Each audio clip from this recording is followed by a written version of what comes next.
In another case of regulations doing absolutely nothing, this past week the FCC shut down 1,000 voice over IP providers.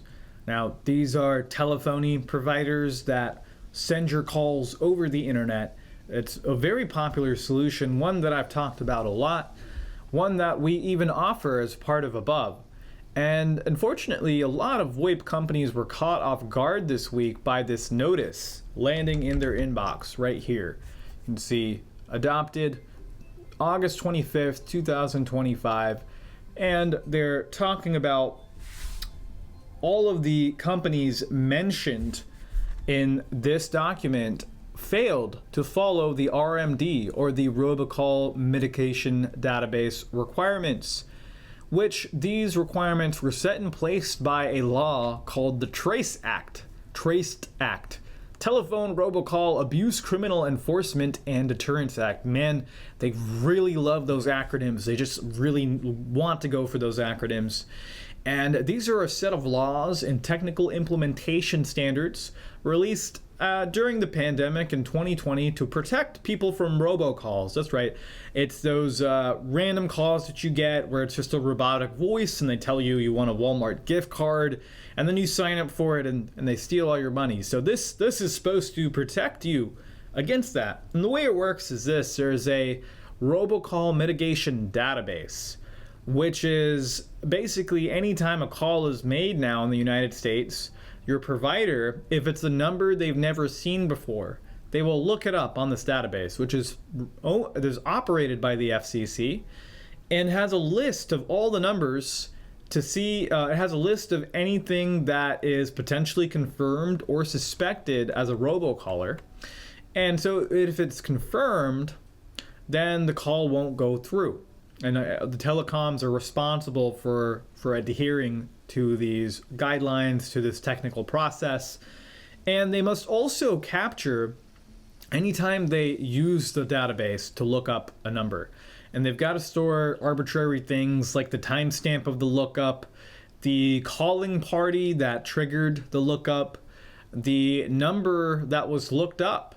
So the person who is calling, and then also the number on the other end, which doesn't really make sense as a robocall, because that would be someone calling into a robocaller, but hey, I'll ignore that. The current status of the lookup in the database and the action taken by the company. Now, let's forget that the FCC could have logged all of this information themselves in their own database. They didn't need to make all the other providers do this, but they did. But the problem is here, they're also requiring these providers to keep these records for up to 12 months, for up to a year. I also learned something new when doing this article. You may know my article called Who Can We Call On, which is like the overview of all mobile surveillance. I learned that there was new FCC guidelines passed in 2022 that require telecoms to retain these call detail records. Here are an example of call detail records, and all of them in the country have to hold them for at least 18 months, and sometimes even longer with that. So I didn't have the best information when I wrote this article in 2021, so now that's been updated.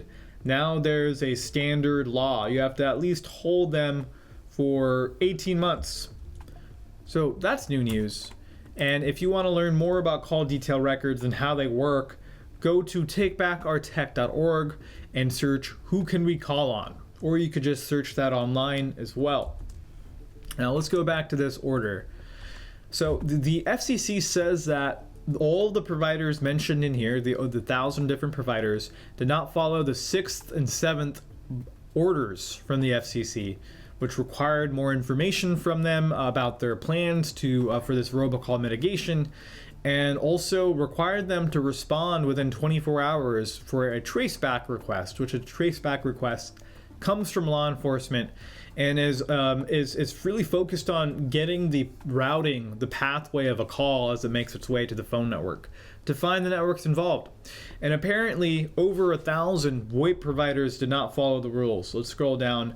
Look, here are the companies, and it just goes on for 80 pages like this. 80 pages of companies, over 1,000 companies on this list. Now, that doesn't sound right to me. I mean, I have friends that work at companies like these, and it doesn't sound right that some of these companies just had no idea and didn't follow the regulations. I think that someone at the FCC messed up their email. They didn't know how to operate their email, and they didn't actually tell anyone about this. For instance, this giant company, Newegg, which you can buy computer parts from, they're on this list. So I guess they're trying to say, hey, Newegg is involved in making robocalls. Well, at least now that the FCC has banned these 1,000 companies, because of course they're all making robocalls, that robocalls should stop completely. Robocalls should stop completely now that we have banned everyone not following the regulations, right? Well, thank you, FCC, for doing that.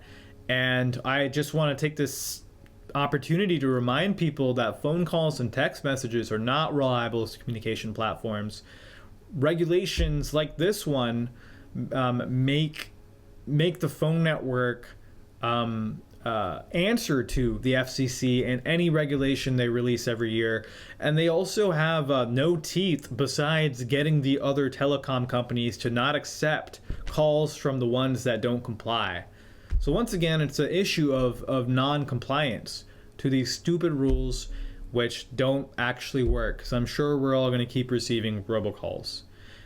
Phone calls and text messages just don't work for privacy or for control. We need free, private, decentralized solutions like XMPP and others, which I covered on the TBOT show 11. So go to that show, check out the XMPP provider site, and sign yourself up for an XMPP account, and maybe you can let us know on our Telegram chat.